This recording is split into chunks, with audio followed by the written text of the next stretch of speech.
Olá pessoal, sejam todos bem-vindos a mais uma aula do Mande Bem Neném.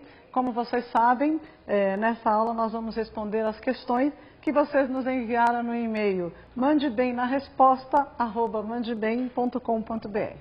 Quero dizer também que essa aula é um oferecimento do Centro Universitário Senac. Bom, como vocês sabem, nós vamos então responder a algumas questões que vocês enviaram, né? E vou começar aqui selecionando a questão número 69 da prova amarela, que é também a 75 da prova azul, a 79 da prova branca e a 81 da prova rosa. Eu imagino que vocês estejam conseguindo visualizar a questão, certo, produção? Eles estão visualizando a questão? Sim? Então vamos lá. A questão é assim. Em certos locais, larvas de mosca criadas em arroz cozido são utilizadas como iscas para a pesca. Alguns criadores, no entanto, acreditam que essas larvas surgem espontaneamente do arroz cozido, tal como preconizado pela teoria da geração espontânea. Essa teoria começou a ser refutada pelos cientistas ainda no século XVII, a partir dos estudos de Redi e Pasteur, que mostraram experimentalmente que, aí nós temos várias alternativas. Bom, as alternativas que existem aqui, elas vão remeter, evidentemente, a essas teorias que se acreditava no passado que a origem do ser vivo acontecia do nada, né? Como se fosse praticamente uma criação divina, que Deus plantava os seres e essa ideia que existiu muito tempo atrás no mundo, né? Como forma de conceber a vida, ela foi observada por alguns cientistas, como é o caso do Francesco Redi, e ele entendeu os experimentos que ele fez, dando a entender às pessoas que os seres vivos brotavam do nada, como é o caso que a questão está sugerindo aqui, de brotar estas larvas do arroz cozido.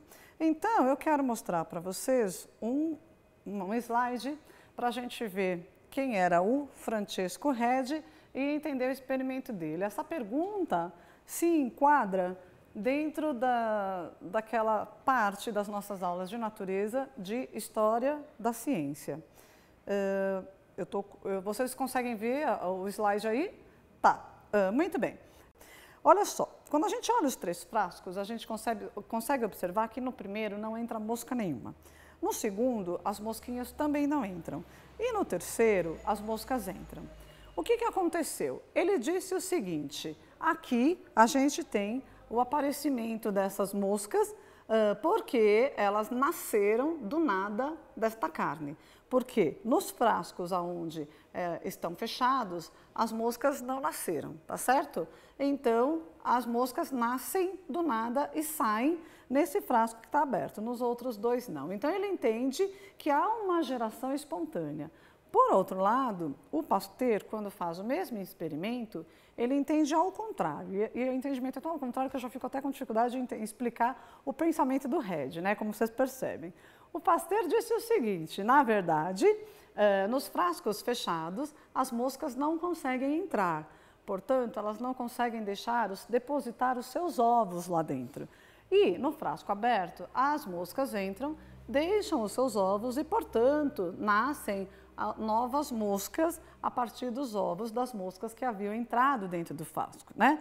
Então, aqui a gente tinha que o Francesco Redi, ele provou a existência de geração espontânea, né? E ele defendia essa ideia, por isso que ele ficou tentando fazer a leitura desse resultado desta forma, né? Como se a geração acontecesse do nada, e o Louis Pasteur já olhava para isso pensando, não, esse negócio aqui não é bem assim.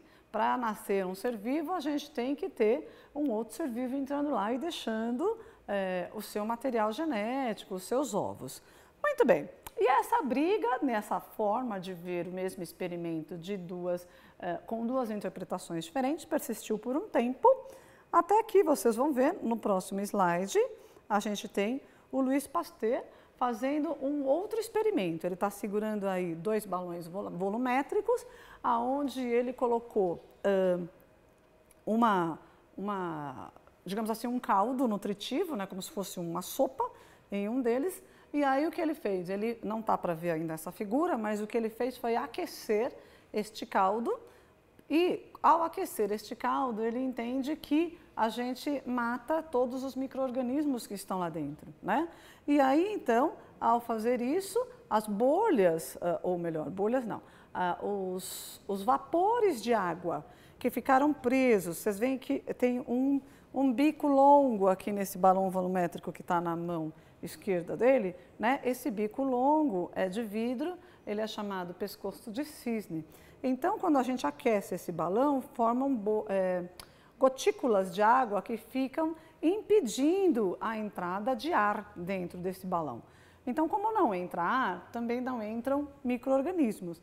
Assim, não houve crescimento de nenhuma bactéria nesse frasco que tem esse bico de cisne mais longo. E no outro frasco, que está na mão direita dele, ele fez a mesma coisa, né? Aqueceu também, só que depois, como a abertura do frasco é larga e não tem nenhuma gota de água vedando a entrada de micro-organismo, olha o que aconteceu. Ele aparece com um líquido mais turvo, ou seja, houve uma contaminação. Ou seja, micro-organismos entraram pelo ar ali dentro e se reproduziram, né?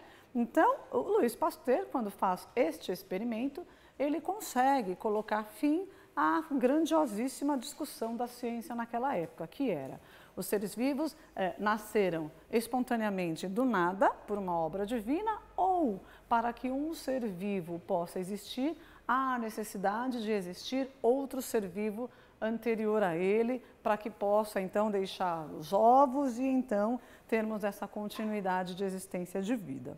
Bem, então, se a gente voltar agora para as nossas questões, nós vamos ver que a alternativa A aqui dizia: seres vivos podem ser criados em laboratório. Não é uma opção válida, né? A vida se originou no planeta a partir de micro-organismos. Olha, na verdade, a vida se originou a partir de micro-organismos, é o que os cientistas acreditam.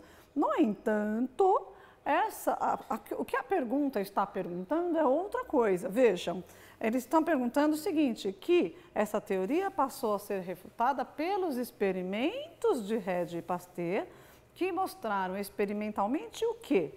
Que a alternativa C é a resposta certa, que o ser vivo é oriundo da reprodução de outro ser vivo pré-existente, tá certo? Então, assim, se vocês perguntarem para qualquer professor se a vida se originou no planeta a partir de micro-organismos, sim, eles vão dizer que sim, mas a gente tem que entender que a pergunta aqui é outra, tá certo? Por isso que a resposta é a C.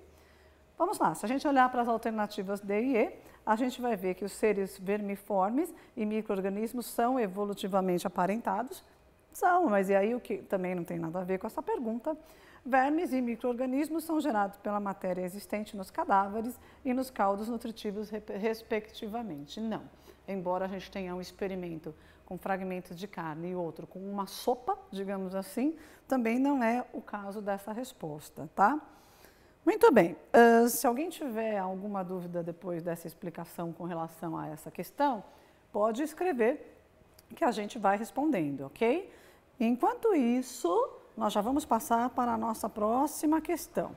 Então vamos lá, agora nós vamos responder da prova amarela, a questão número 60, que corresponde à questão número 48 da prova azul, a questão 52 da prova branca e 68 da prova rosa.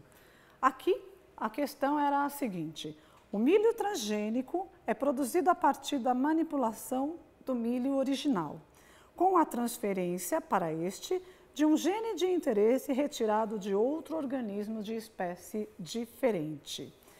Aí vamos lá, a pergunta é: a característica de interesse será manifestada em decorrência do quê? Aí vamos lá, temos 5 alternativas. Vamos olhar agora, eu não vou responder essa daqui ainda, ok? Vamos olhar, antes de responder esta, vamos dar uma olhada num pequenino vídeo que nós temos sobre a síntese proteica. Por quê? Para responder esta pergunta, vai ser mais fácil se a gente se lembrar do dogma central da genética, que é: um gene produz uma proteína. Então, como como esse gene produz essa proteína, vai nos dar a chave da resposta dessa pergunta. Então, nós vamos rever e já volto para a gente ver qual a alternativa certa.